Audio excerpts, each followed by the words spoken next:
This is E&P Reports, a vodcast from Editor and Publisher Magazine, the authoritative voice of news media since 1884, serving newspapers, broadcast, digital, and all forms of news publishing. And greetings once again, Mike Blinder, publisher, E&P Magazine. If you are listening to us on a podcast platform that you love, please follow us. Watching the YouTube channel, I urge you to hit the subscribe button below, smash it, click it. There's a bell to the right. Do the same. You'll get an update each and every time we upload a new episode of E&P Reports. Peter Bhatia, CEO, your current title, sir, of the Houston Landing. Thank you so much for joining our program today. Oh, it's my pleasure. Thank you for having me. Peter, you may not be aware of this, but you have a Wikipedia page. Did you know that? No, I'm not really. I don't. I wrote a book. I've been, I now publish this magazine. I've been banned for life. Kept trying to update and get myself that distinction. Here's what it says about you. I'm going to be the first to show this to you because this is a huge deal to some. You can pay thousands of dollars, Peter. Here's what it says. You are an American journalist and the editor of the Detroit Free Press. He was previously the editor of the Oregonian. That's it. Your entire life, the work you've done has been, Wikipedia has it as one sentence. We got to fix that puppy, sir. If I may brag on your background, I mean, you recently won an amazing, first of all, congratulations, the Benjamin Bradlee Editor of the Year Award in 2020. That was when you were still working with Gannett at the Free Press in Detroit. Congrats. You state you were with Gannett a few years before that in Cincinnati as the editor and VP of the Enquirer. So basically 7 years working for Gannett. Before that, you spent a little time, I should say, in academia. Edith Kinney Gaylord, visiting professor of ethics, Cronkite School of Journalism. And then you did 21 years at the Oregonian. Correct me if I'm wrong, you are responsible for newsrooms that acquired 10 Pulitzer Prizes. Do I have this all right, sir? Yes, that's all correct. I mean, and you have two offspring. I mean, I really looked you up. You did. And you served as president of the American Society of Newspaper Editors. I mean, you have a fascinating career in news publishing. So the first question is, what were you drinking or smoking when you had a chance to relax, take a breath, leave Gannett to start this new startup in Houston we're going to explore? I mean, was this just some moment where you went, what the hell, I'll keep working for a living? Well, kind of. When I got to the point or made the decision that it was time to move on from Detroit, my expectation was that I would take a break, work on my game, and then try to find a teaching position because I really enjoyed my time in academia. But Houston Landing came along in the middle of all that. And, I'm a guy who, I've been at this so long, I actually worked in hot type for the first month of my career. And of course I have to explain to young journalists what hot type is, but, and then through the whole computer revolution, and now now here I am in the nonprofit world, which of course is the new, form of journalistic enterprise. And when the opportunity came along in a dynamic city like Houston, and with a really strong support that Houston Landing has from our funders and so on, it was just too good to pass up, frankly. But we're going to chat with Mr. Hot Type, Peter Bhatia, who is now CEO of Houston Landing, on the backside of this message. This episode of E&P Reports is exclusively sponsored by Blocks Digital, formerly Town News. Even though the name has changed, their commitment to the media industry is as strong as ever. Blocks Digital is now even better positioned to deliver integrated solutions like content management, audience development, advertising revenue, video management, and more. Join the over 2,000 news publishers worldwide that power their ongoing digital transformation with Blocks Digital, serving over 141 million monthly users who view over 6.5 billion pages of content each year. You can trust Blocks Digital to empower you, to connect you, at scale, with the community you need to reach. Blocks Digital, formerly Town News, now reimagined to help meet the news publishing challenges of tomorrow and beyond. Learn more at blocksdigital.com. Okay, Peter, you know, I'm not going to have you talk a lot about Gannett. I mean, because we've already had all those dialogues and, you know, exploring all corporate, all that and more. You spent 7 good years there, but you took the option of leaving to save other jobs. Is that what I'm reading between the lines? Is that, I mean, you took a, how should I put this?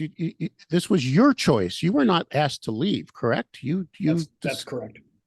Yeah, I mean, I love Detroit. The city itself is an amazing place. The Free Press was fantastic. My wife and I had just bought a historic townhome and remodeled it. But when I looked at the economic situation and what the 2023 budget was going to look like, I'm 70. I was in a position to say, okay, I'm gonna hang it up from daily journalism and do something else, and in that way can save the jobs of others. Ultimately, it worked out fine for me and the Free Press. The important thing was that the quality of journalism that the Free Press executes day in and day out continues. And I think that's still going to be the case. I think that is the case. We're not going to, as I said, we're going to talk about the future now, where you are today. Why is the Houston Landing any different than any other of the nonprofits we have explored in depth on this platform? We've had Ken Doctor on this. We've had the Memphian on this. We've had, of course, we've dissected the Baltimore Banner up and down, had every player in. I mean, we're all about this. This is like getting a lot of ink about the brand new, exciting, different. This is nothing you've seen. I read your mission statement 3 times. And I've gone through. Can you give me the elevator pitch on this? Why do you believe this Houston Landing project is just completely, totally a new concept in hyperlocal journalism? Sure. And I wouldn't want to tell you that we're reinventing the wheel. We're learning a lot from, peers like, I hope they'll be our peer or we'll be their peer with places like Texas Tribune and things like that. But there are some key differences here. One of them that's obviously very important in the nonprofit arena is the funding that we have. We have 3 solid fundings. We have 3 years of funding. Our first year budget is roughly $7 million. We've got runway to try to figure out what a nonprofit journalism site can be successfully in Houston. But a huge part of it too is Houston. We have, of course, very well established traditional media here, and Houston Landing is not about taking them on or taking them down as some other nonprofits in other places have talked about. There's an avenue here in Houston. In Detroit, there were multiple really good nonprofit startups. Not as much here in Houston. And because of the vastness of this place, it's Houston likes to sell itself as the most diverse city in America. I don't think that's true, but it's incredibly diverse. The city itself is like 1/3 white, 1/3 black, 1/3 Latino, very round numbers. And of course, the metro area is exploding in population. So there's a vast underserved market here that we are targeting. It's not going to be easy because a lot of those are communities of color that have some understandable and well-earned hostility towards mainstream media that's ignored them for decades. But we're trying to carve out a different kind of niche while still doing hard-hitting investigative reporting, not doing as much daily journalism. We're not doing sports. I don't have to worry about the Astros starting rotation or whatever, right. And really trying to focus in on the issues that define this place. And I think because of the unique nature and the dynamic nature of Houston, it's different than other undertakings like this. All right. Well, I'm now lied to you because I am going to circle back to the past because you just said a cotton picking mouthful. I mean, you're like me. You have spoken on numerous stages around the world, I'm sure. And I went as soon as the pandemic was done, and I had just taken over E&P 2019. I did 19 conferences. You know what I mean? As they opened up again, I just wanted to get the brand out there, and I just sent it, even Wyoming Press. I'd go anywhere just so I could get out there. And I must have seen about 1,000 different individuals in the audience, out of which I could have counted the faces of color, maybe on two hands. Does this make sense? Mm-hmm. You just said a cotton picking mouthful. You said a legacy media. So I'm not picking on Gannett. I'm talking everywhere. In this industry, you cut your chops in, and we're talking hot type days, right? It's not changed much, has it? Well, I think that, for certainly justifiable business reasons, and I'm really talking more about print media because that's what I know. Right. I've worked in it for 50 years, and naturally, what happened in the 60s is with the migration to the suburbs and the movement of dollars to the suburbs, inner cities were generally abandoned by newspapers, and those communities today have some hostility towards newspapers, even as good ones are trying to find their way back into those communities, understanding that in the digital age, the reasons that we went to the suburbs, because that's where the ad dollars were, doesn't really matter anymore in that context. The revenue model is completely different, and it's not as geographically based as it was in the old print days when you were trying to, lock up the suburban car dealers or whatever the case might be. So it really makes sense, I think, for newspapers, legacy newspapers, but also for us as a startup with no legacy, to really target those communities of color. And it's not just hiring staff of color, which we're doing very aggressively, because how do you cover a city as diverse as that without a diverse staff? But it's also about figuring out how we cover those communities with authenticity that's been lost over the decades, and break back in, because they're not going to welcome us back with open arms because we haven't been around for 50 years, whatever. So it's a challenging task for sure, but I think it's really, really important, especially given the changing demographics of the country, et cetera. All right. I read your manifesto, your first editorial, your launch letter, whatever you want to call it. Was this like you unburdening yourself? Because you basically, and I'm paraphrasing here. I'm not going to quote you because I'm putting that on the page. Anybody listening now on Spotify, go to editorandpublisher.com/vodcast. You'll get a link to this puppy. It's brilliantly written, but I almost feel like you said the shackles are off now, because you kept saying between the lines, independent. You know what I mean? Like, I'm not reporting to a board. I'm not reporting to, we're taking funding, but they ain't telling us what to do. Do you feel now at the ripe young age of 70 that the shackles are off? I mean, what were you, because it really was, you nailed it. I mean, is that what's going on? Thank you. I think my past bosses would certainly tell you that I'm a rather independent fellow anyway, and that I found ways to do good work within the shackles, if you will, of a corporate environment.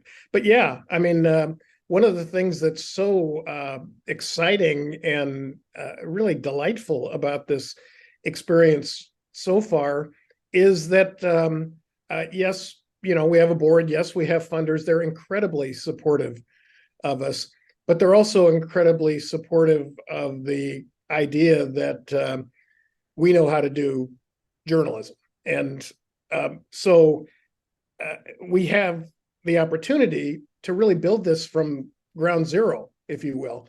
Probably not the best analogy, but you know what I mean. And, so it's, nobody's mad at us because who we endorsed for president, last time around. Nobody's mad at us because it was right there. We ain't endorsing candidates. We're not going down that road, is what you said. Yeah, we're trying to be, journalism is journalism, but we're not approaching this from the point of view. We don't have an editorial page. We will rarely run op-eds. And it's all about doing journalism of impact that, as we talk about a lot, improving Houston one story at a time. All right. So now the other thing that you stressed is almost with caps, no paywalls, which is anti where a lot of you keep using the term nonprofit, where we've actually done exposés on this, that nonprofit is not that much different than profit in today's world. You know what I mean? I mean, what my favorite quote from one of the nonprofits we interviewed, I'm trying to remember which one, was no mission, no margin, no mission. In other words, you're going to have to eventually bring in revenue, right? I mean, to get this thing churning in some way, shape, form, or size, whether it's just donation based or what have you. But you are not locking this thing down where most of the other nonprofits are basing their success on subscriber revenue. What gives here? Is this because of the fact that you know that your target audience isn't going to subscribe, or is this just part of your vision?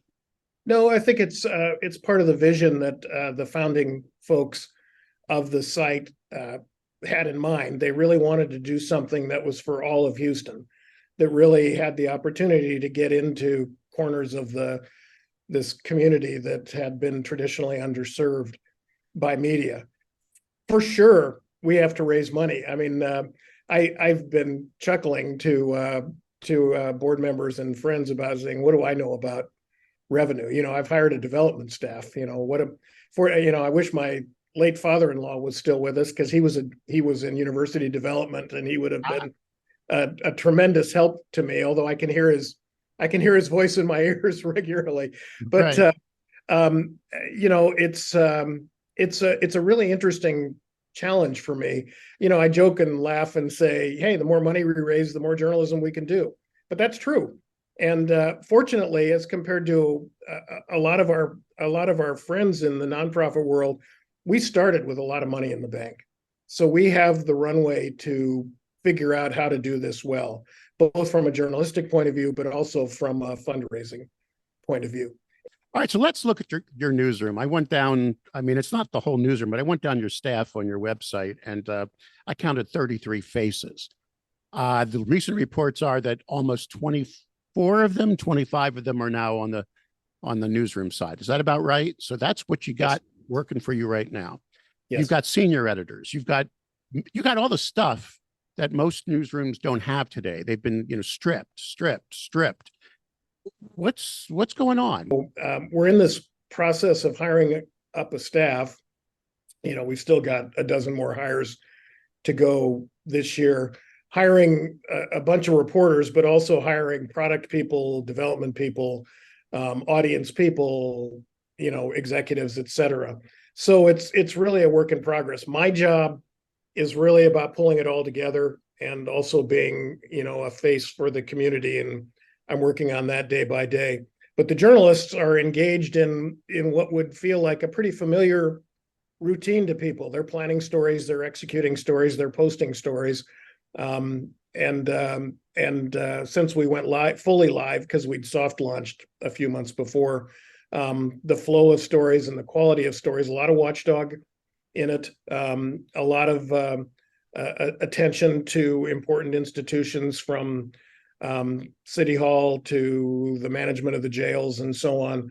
And it's I'm very pleased with, you know, as an editor, I can, you know, as I said to somebody the other day, I've never read a story that couldn't be shorter, but you know, we're off and running, and I feel good about the pace of things.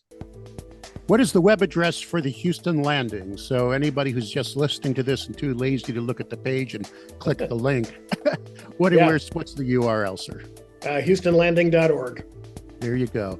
And Peter, are you hiring? You just said it. I mean, should people who are maybe a little frustrated and they think they have the chops for you, are you building and growing? Yeah, you mentioned we're, you know, in the 30s now. We plan to be at 50 people by the end of the year, all things being equal. And on our website, there's the jobs link, and people can go there and see. But we're still hiring for a number of positions, both journalistic and, in different capacities. Peter Bhatia, the CEO, newly, the new CEO of Houston Landing. but many years of serving our industry and responsible for 10 Pulitzer Prizes. We appreciate your valuable time today. Thank you for participating in the program. And be sure to know that E&P will be reporting on your growth and your progress. Thank you. Thank you so much for the time. I appreciate it. And put a little bit more meat on the bone on that Wikipedia page when you have a chance, okay? I'm going to go look now.